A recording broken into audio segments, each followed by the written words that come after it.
उठा के जलवा नुमा हक का नूर हो, पर्दा उठा के जलवा नुमा हक का नूर हो, या रब इमाम असर का अब जल्द ज़ुहूर हो।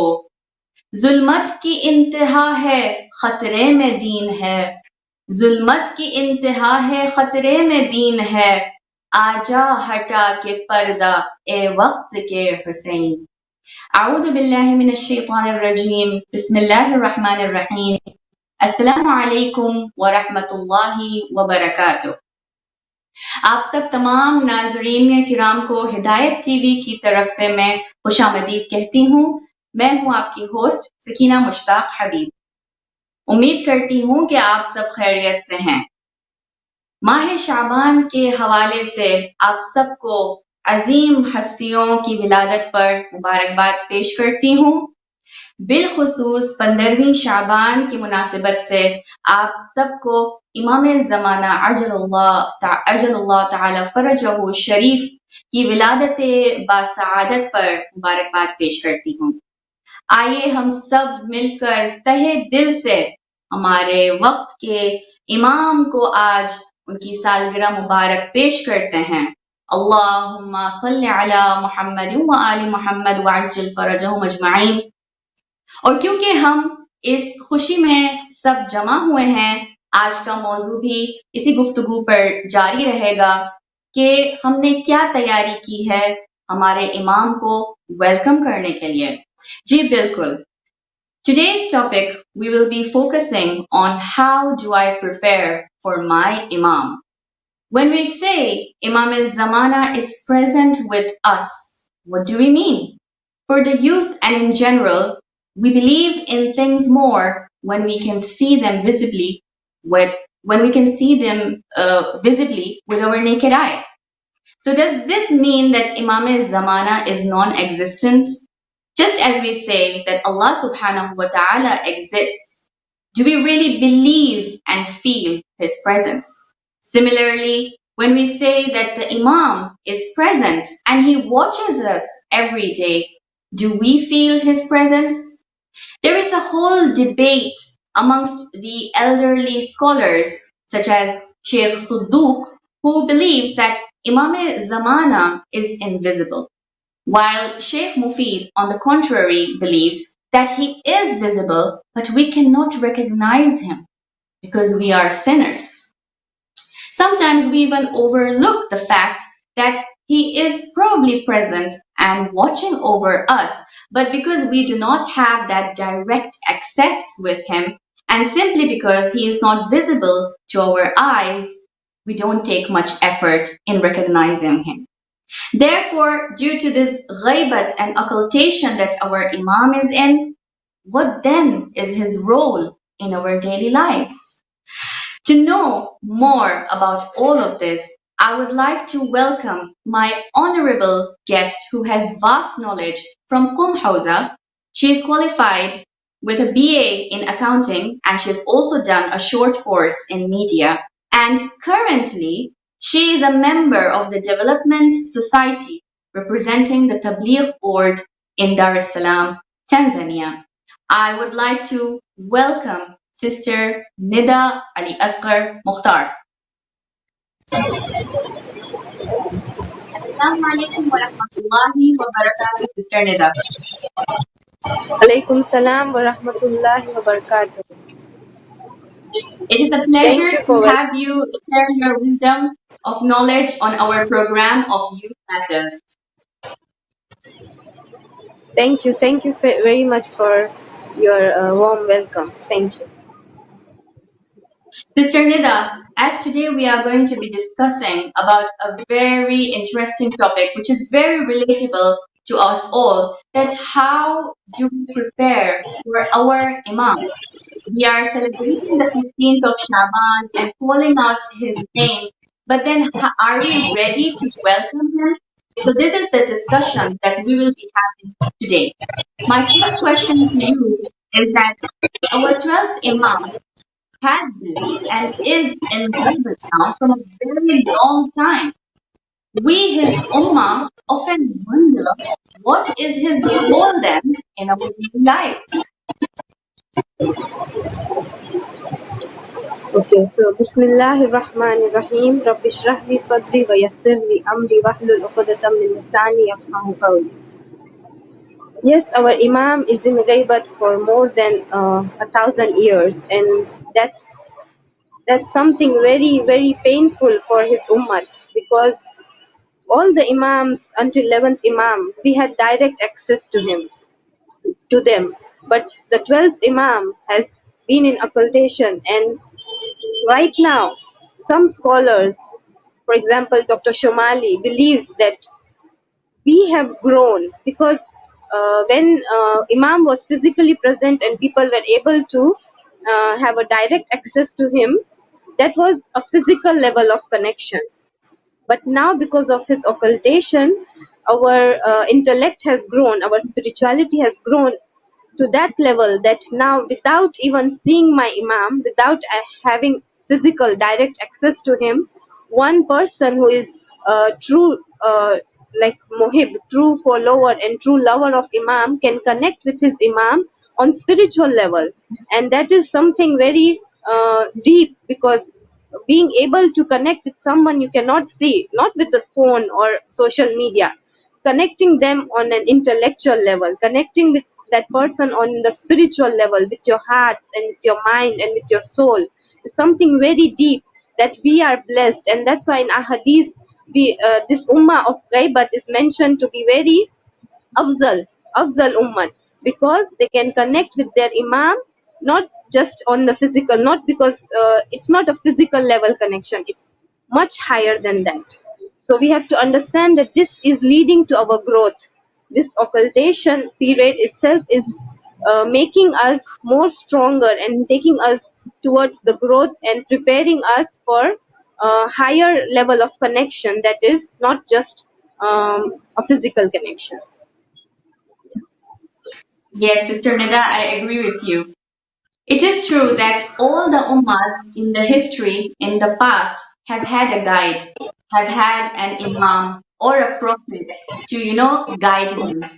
Now that we cannot visibly see our Imam, as you mentioned, how do we then connect with our Imam while he cannot be seen? So, because now we cannot see our Imam and we have to connect with our Imam on a spiritual level, on intellectual level, we have to prepare ourselves. We have to find that resembling point.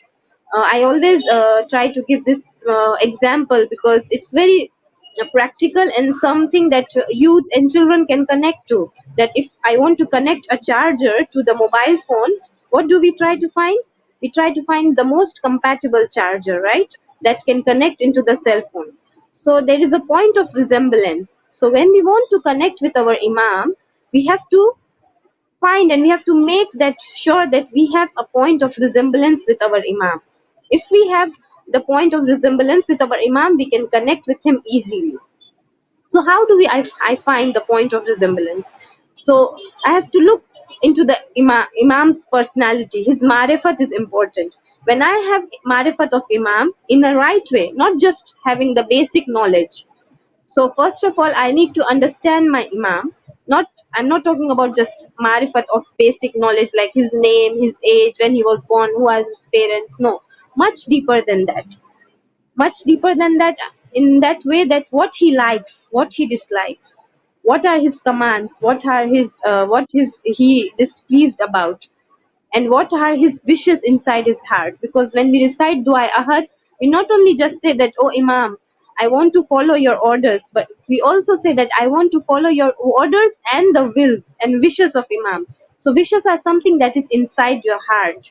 So also the verbal commands we should be able to follow the of Imam, and also what is inside his heart. So for that we have to have in-depth understanding of our Imam, not basically be like just mere information about his personality, and also about his hadaf. What is the hadaf of Imam? Why is here on earth? He's here to guide us. He's here to take us to perfection, for our growth, for our uh, proximity to Allah subhanahu wa ta'ala, so that we can also reflect the qualities of Imam inside us. So when we want to establish a point of resemblance, we have to find those qualities in Imam, how generous he is, how humble he is, how selfless he is. And when we find those qualities, we try to adapt those qualities. And when we have those qualities, we'll be able to easily connect with our Imam, because now we have a resembling point. We can easily connect with our Imam, because there is something that I can connect with in my Imam. My Imam prays awal waqt namaz. I also pray awal waqt namaz. My Imam is very kind, very humble. He doesn't get angry at people just so I have to be like him. He does charity, he helps needy people, and he is the least egoistic person on earth. So if I have ego, I won't be able to connect with my Imam. So I have to work on the virtues and the moral ethics qualities that can help me connect with my Imam. There is a very famous hadith of Prophet Muhammad sallallahu alaihi wa alihi wasallam that man mata wa lam ya'rif imam zamanihi mata maytatan jahiliyyah, that the one who dies without knowing the imam of his time has died the death of jahiliyyah. How can we apply this hadith in our daily lives? Yes, so like I mentioned earlier, that marifat of Imam is not just limited to his basic information. So if we want to talk in depth about marifat, we have to understand that what is the hadaf of Imam. If we want to have a good understanding of Imam, there are three dimensions. First is his basic information, like what is his age, what's his name, his everything about his personality. The second part is about his hadaf, his goals, his maqsad. Why did Allah send Imam? Allah sent Imam to establish his rules and regulations. So we have to understand what are the do's and don'ts. We have to understand the amr of Allah, amr ilahi. What is the command of Allah? So the more we understand the command of Allah, the more we will understand our Imam. We'll have understanding of what pleases Imam and what displeases Imam. Because what pleases Imam pleases Allah, and what displeases Imam displeases Allah. So in that way, we have to have a very detailed understanding of the hadaf of Imam. And how do I understand the Amr of Ilahi? By studying the rules and regulations of Islam, Tawziul Masail. It should become a part of our life. Daily, it should be included in our daily life. Like on a daily basis, we are trying to learn it. Just maybe one Masail a day. Like when we sit on the dining table and we start to have dinner, we can have like a family thing, that one rule after the dinner we are going to read one ruling just from the book. So within a year, maybe have already completed like most of the Tawziul Masail if you follow this every day. So it's very simple and easy, but we have to be consistent in learning the Masail and applying it. One Masail at a time is not a very big deal. So understanding the hadaf, the amr of Ilahi. Then the third dimension is related to my responsibilities and my duties towards my Imam. So when one understands that what is my duty, what is my responsibility towards my Imam, he will follow those duties, and that person will be able to have a deeper connection with Imam, because now he has marifat of Imam. And then when one understands what are my duties related to certain things, and what are the things Imam wants me to do in his gaibat, how can I help my Imam? So on personal level, maybe sometimes we feel that I can't make big changes, I can't go to Yemen and help. Okay, but right now I am in my house, and charity starts at home. So we have to think about how different ways in my own neighborhood there are so many problems when I'm answerable for those problems. So first I try to solve the problems around myself, in my own country, in my own city, in my own house. And then this way I am making a small change, however small the step it is, but we have to take, so that on the day of judgment I can stand in front of the Imam and say that at least I tried my least, the whatever I could. Inshallah. Inshallah, yes, Sister Nida. I was just recalling a story that I recently heard of, that there was a student who wanted to go abroad to the West for studies, And his mother gave him this advice that no matter what happens, if you fall in any trouble, always call upon Imam Zamana. And it so happened that he had his very important exams that day, and he had to catch a bus to go to uni because he didn't have that much money, so he was staying very far out of town. And it so happened that the bus driver, when he came and they started the car and when they reached halfway, the car stopped in the middle of the road. Now he got so worried that my exams are going to start in a few hours and I'm stuck over here. What do I do now? So there was somebody who passed by and offered help to the bus driver, but the effort went in vain. He couldn't help that much. So he just sat and recalled to himself that what do I do? You know, I'm all alone in this foreign land. There's nobody to help me. And so he remembered his mother's advice that if you fall in any problem, if you land in any problem, just call upon Imam Zamana. So he said, let me try it out. I will not see Imam Zamana immediately, but let me see if I call upon him, what will happen. So he wholeheartedly and out of sincerity called upon Imam Zamana and he said that please come and help me. And suddenly, within a few minutes, somebody passed by and they came to help the bus driver. He was a normal man and he told the bus driver that just get on the car seat and I'm going to help you out with this. The bus driver sat on the car seat and this man, he did something and the car just started. So obviously the student hurriedly and rushedly just got on the bus. This man came and asked him that, are you not going to ask who I am? And he said, oh yes, sorry, I was in a rush. I forgot to thank you and ask you, who are you? So that person smiled and replied that you are the one who called upon me. I am Imam Zamana, Ajalullah Ta'ala Farajahu Sharif. And this student was surprised. He said that, oh my God, if you know my Imam, and he said, yes, when you sincerely call upon me, I do come, my believers. So, subhanAllah, there was also a promise that Imam Zamana, I mean, the student made to Imam Zamana on this.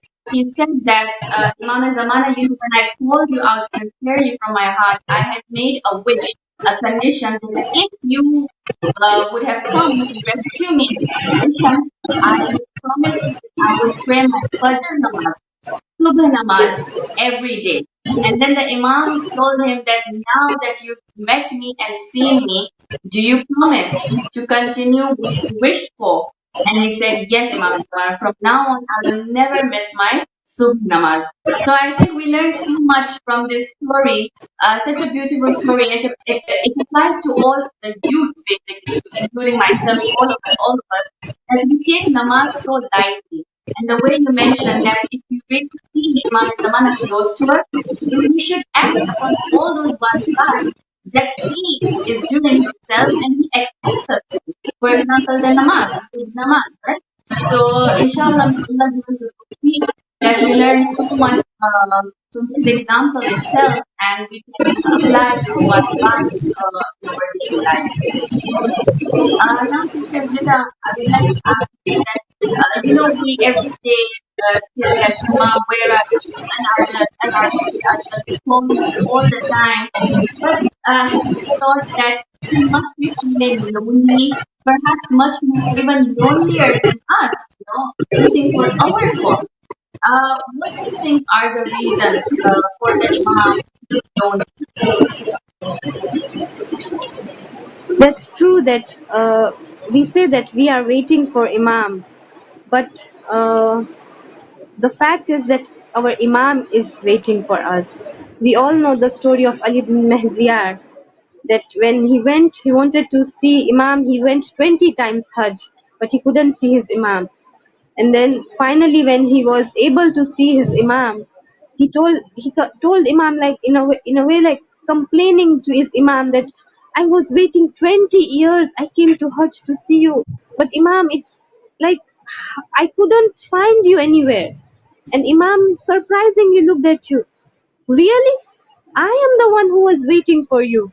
I really longed to see you, but because of certain things, the things that you people are doing, you can't see me.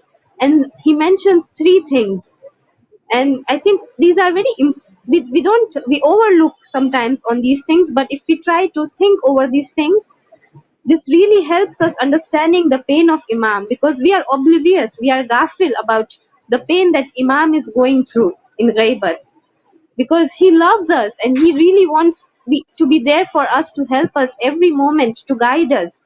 And he is in pain because he's doing it, but it's limited to certain extent. So Imam says that, he mentions when he meets Ali bin Mahziyar, he mentions three things: that you are behind money, that's why you can't see me. I want to see you, but you can't see me, because day and night, whatever your thoughts are about how to make money and all money related matters. It's not wrong to think about money making, but sometimes we get so much indulged and involved in this worldly life that we only think about worldly affairs.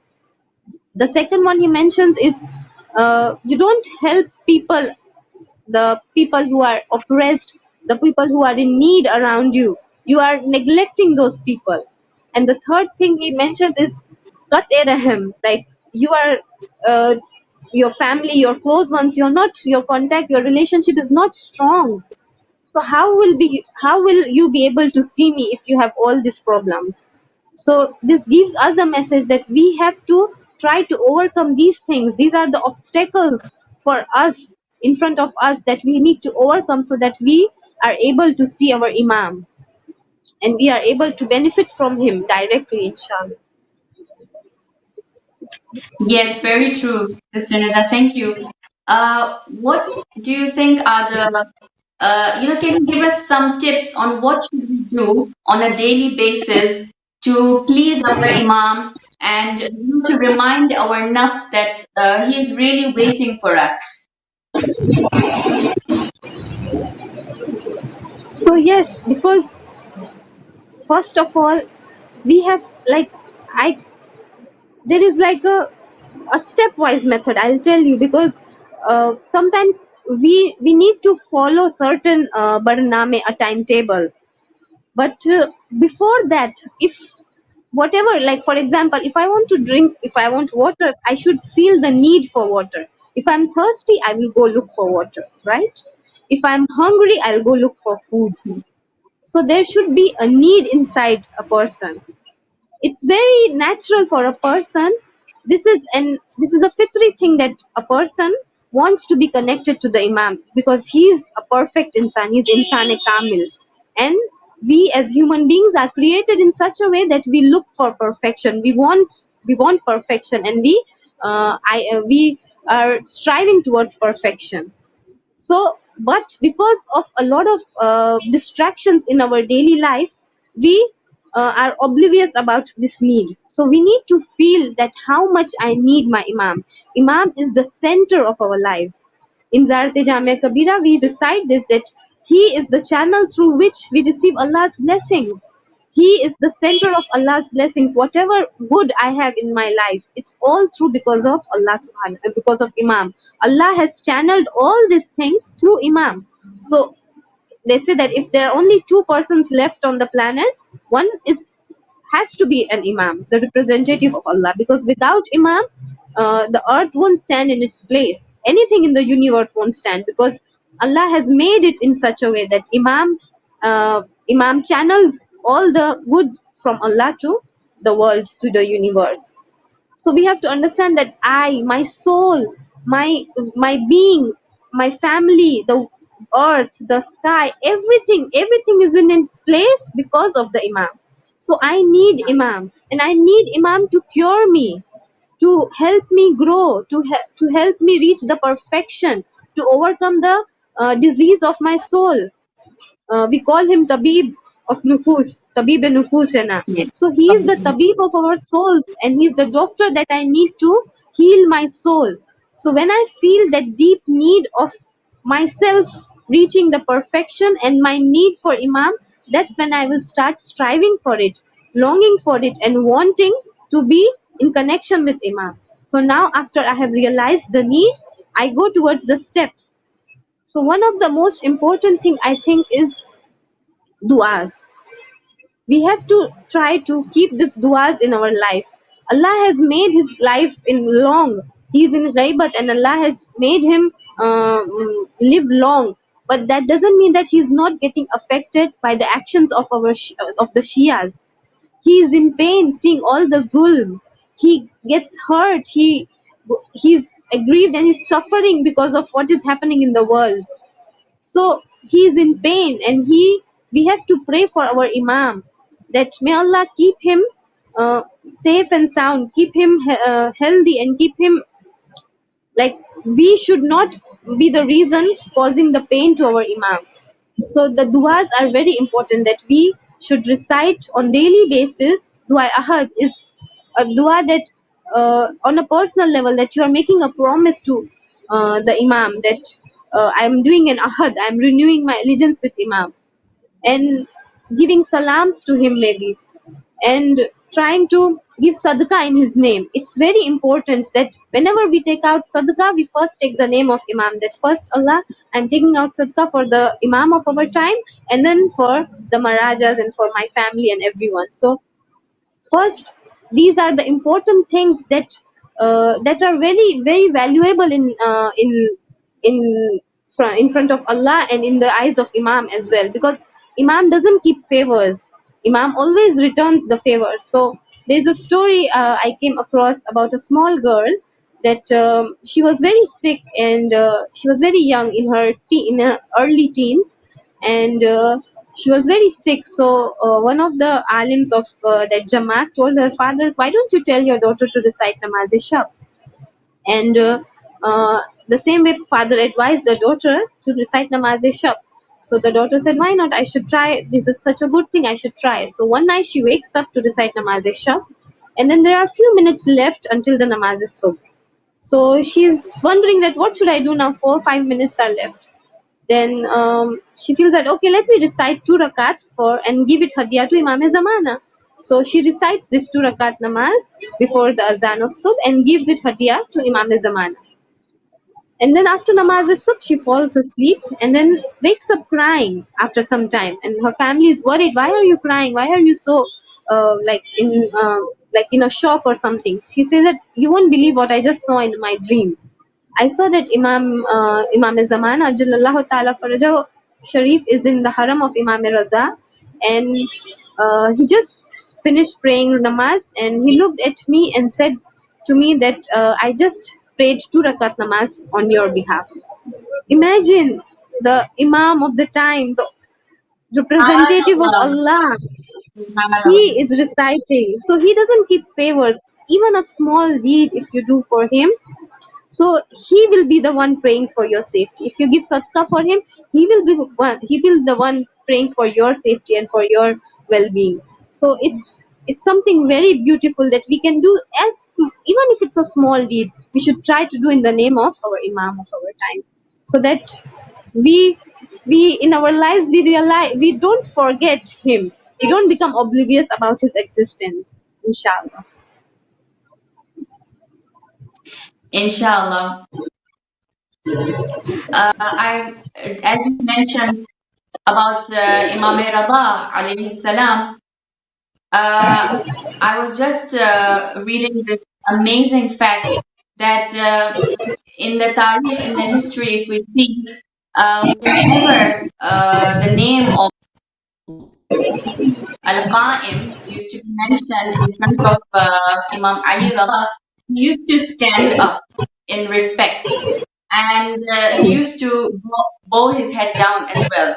So when he was asked that, "Oh Imam Rada, why is it that you stand up when the name of Al-Qa'im is mentioned? On the contrary, when we mention the name of Prophet Muhammad sallallahu alaihi wasallam, who is much elderly to you, you do not stand. Okay, you just out of respect, okay, you can just stand on a mat or something like that. So why is that?" So Imam Hanbal said it is because when we say Al-Qa'im, it means that you are ready for the Imam. You are ready to serve yourself at that time for the Imam. That's why we have to stand up as a sign showing that, yes, Imam, we are here for you. We are ready to sacrifice our lives for you. That is like the present tense. And so this information really made me understand that when we call the Imam Al-Qa'im, what is the meaning? It means that we are ready for him that time. Al-Qa'im, that's why we call him Al-Qa'im. That is why when we do azadari, and we pray for his appearance. But then the problem is that there are so many obstacles that come in the way, stopping him to reach to us. What are those obstacles? 7 imams, and we have seen how the companions of imam, those who were by their side and those who were against them, those who were by the side of imam in the beginning, and by the time it came to the end, they couldn't be with the imam. So we have to understand that either you are with imam or against imam. There is no neutral way. So whatever action I'm doing, I can't say that, okay, I can't help, so I'm just sitting back, I'm not doing anything. No, doing nothing means you're against imam. Even if you're doing a small act towards him, then you are with imam. So there's no neutral way. We have to understand, either it's with him, for him, or against him. So there were people at the time, in the time of I can say Imam Ali, Imam Hassan, Imam Hussein alayhi salam, all the time we can see the companions, they were there with imam, and some of them were against imam. And the third group, which I call, that we cannot call neutral, I can explain you how. They were bitafawut, they were carefree, they were careless, they were heedless about what's happening in the society, they were heedless about what's going with imam, what's going with the people around them. And this caused a huge problem and obstacles in the way of imam, that imam couldn't implement things, he couldn't rule the way he wanted, because of this group of people who were heedless, who were bitafawut, they didn't want to act upon anything. So the problem is, right now we are facing is, a lot of us, a lot of people, because of the distractions we are facing, we are heedless. We read in the news, for example, that there have been things happening in Yemen, there are things happening in Afghanistan. And how does this news affect us? In the beginning, when it was like coming in the social media, we would really get affected. But over the passage of years, are we reaching to the point of becoming heedless about the things happening in the world, about the things happening in our lives, and about the sins itself? Not looking at the world, just looking at my own self, and just doing a sin, thinking that it's going to just harm me. If I'm sinning, it's going to harm me. None of your business. Sorry, no, it's not like that. It doesn't work like that. Prophet sallallahu alaihi wasallam has a hadith in which he says that my ummah is like a boat. My nation is like a boat. If we travel in a boat, we all have some like some. If we, even if we have not traveled in a boat, we know that if someone is making a hole in a boat, if others say that it's none of my business, does it work? Like, the others will start scolding that person, and like telling him that stop doing that. If you make a hole, even if it's in your own seat, in your own place, you can't make a hole in a boat, because everyone is going to drown. So it's like that. If in a Muslim nation one person is sinning or doing something against the will command of Allah subhanahu wa ta'ala, the whole nation is going to suffer because of it. So there is nothing like, I am sinning, what's with you? I am not wearing my hijab proper, it's my choice, what's with you? No, it's a command of Allah. Hijab is a command of Allah. You cannot decide what to wear and what not to wear. Yes, you can decide to follow the Islam or not to follow, but once you are in the Islam, you have to follow the commands of Islam. If you're not following, you are causing trouble to the whole nation of Islam, the whole ummah. Everyone is going to drown, because the society will be imbalanced. The rules of Allah have come so that there is a balance in the society. And if if I as a person fail to follow some rules, I'm going to cause trouble to myself and to whole nation. So I'm going to be answerable for that. So I have to understand that it's not none of your business, it's my business.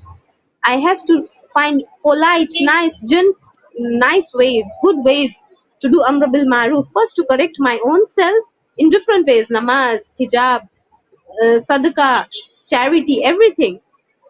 And first of all, we have to focus on the wajibat, that we are following the do's and don'ts properly, and then we can start looking toward for the mustahabat and other things. Thank you, Sister Nida, for sharing with us those points. They were so enlightening, and they have really added to our knowledge. And now we've come to realize that really these are the obstacles that we need to work on so that we can make it easier for our Imam to come, as well as we need to work on our character. That where are we lacking exactly, and how should we improve in ways to reach to our Imam very easily. Now we are going to talk about how the media and the propaganda and technology uh, come into the picture, as in how are these barriers, stigmatizing our society and distracting us from basically reaching out to our Imam and for the Imam to help us. Yes, now the generation is of generation called the internet generation, social media, everything is like we don't communicate with our own family members as much as we communicate on social media. Like it's a truth that we have reached to that point, and because of this pandemic we have too much, everyone has been using the social media. So it plays a very important role, and it has a huge influence as well. We all know that to to a level we all understand that it's not just a coincidence that there are movies coming about saviors. There are Yeah, movies coming about the world coming to an end. There are yeah, video games about this. So we have to understand the plot of enemy. The enemy who doesn't want the Imam, he wants to delay the reappearance of Imam. Of course, Imam is going to come, but they are trying to delay it as much as they can. And the best way to do is distract the people from their responsibilities. So if I, as a person who is using social media, is not aware about the pros and cons, and I'm using the social media without taking enough care, without wearing an armor or a shield, I'm going to get harmed, I'm going to get hurt. And not just me myself, I'm going to hurt the people around me as well, because it's like giving a knife in the hand of a small toddler who doesn't yeah. know how to use the knife. So social media is right now just like that. That if you're not aware, if you're going to listen to the wrong sources, because in Khutbah Fadak, Bibi Fatima Zahra Salamullah alaiha says that you have heard to the words of Batil. You have listened to the words of Batil, and that's why the words of Haq are not affecting you. The her words of haq are not moving you at all. And that's the truth. Right now there are so many news channels, and the reach of those news channels is much more wider than the news channels that present haq. We know that some news channels are banned in different countries, for example Press TV, because the reach, they don't want to everyone to have access to haq. But batil, you see, there's no hidden agenda or anything there. We have seen that they have BBC and CNN, they have brought plots against Islam. They have documentaries just focusing on the weakness of Islam. Okay, as Muslims we have weakness, but we have a lot of achievements. These news channels focus on our weakness more than our achievements and present it to the world. We can see CNN and BBC and other sim likes of those channels have reached even the small towns where there are problems of water as well. But these channels are there.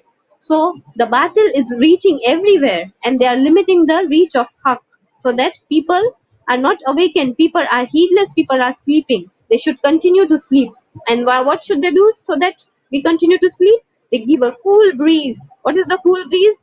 Nice dramas, nice movies, video games, so that we are sleeping, we are neglect, and we are ignorant about what's happening in the world. So it's like it has a huge influence. And I as a a waiter of Imam, if I am the person who is using social media, I have to be aware of these things. That what are the agenda behind these video games? What is the agenda behind these movies? What is the agenda behind these news channels, these documentaries? And what can I do? If you want to answer, I am a youth. What can I do? I can bring awareness. There are so many fields to work upon. Go in journalism. Go in making movies that represent true Islam, true values of Islam, that represent the strengths of Islam. Not just okay, there are weakness, but we have to focus more on the strengths. What Batil does is first it restricts your reach to the haq, and then it feeds you with a wrong information, so that now you believe into wrong things. And it has happened in the history as well. Muawiyah, Amr As, they have done this. What did Amr As tell Muawiyah? He said, if you want to take out Ali and sit on his place, you have to do these things. You have to stop people from looking at Ali, listening to Ali, and then after you have restricted people from accessing haq, then you feed them batil to that limit that Yeah. the Amir al-Mu'mineen, who was the first namaz guzar after the Payambar, like behind Payambar, he was the Payambar, he was the first person to establish namaz. They were told so many lies that people said that Ali namaz भी पढ़ते थे, अली की मस्जिद में शहादत हुई, और ऊपर से ऊपर इसके ऊपर शबे कद्र को चुना ताकि उनको शहादत देके ताकि सवाब ज्यादा हो। इतनी इतनी ज्यादा इग्नोरेंस क्यों?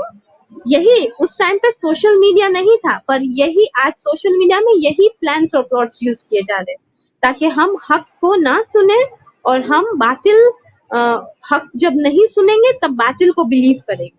So we have to understand that it's very serious, very serious. We as youth have to be the pioneers who are leading these things, who have to lead and bring change, and who are not going to tolerate what has happened to our 11 imams. We have to feel that pain inside us that my 11 imams have been martyred for these reasons, and I am not going to cause, at least if I can't do anything, at least I am not going to help the enemy. I have to Yes. understand that I am either working for Imam or for the enemy. So I have to understand, if I am doing this, I am helping enemy or the Imam. If I am helping enemy, that's a shame. So we have to Yeah. understand that I cannot be the one who is oppressing my Imam. Thank you so much, Sister Nida, for sharing your viewpoints with us. Thank you so much for taking out your precious time and joining us on this platform. I think we really benefited so much, mashallah, from the wisdom of knowledge that you have.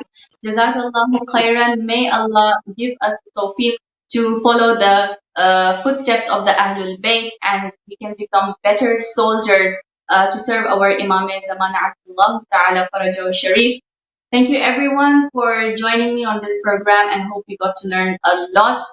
See you next week, inshallah, again on Tuesday, same time from 3 to 4 p.m. live on Youth Matters with Sakina Habib. Assalamu alaikum wa rahmatullahi wa barakatuh.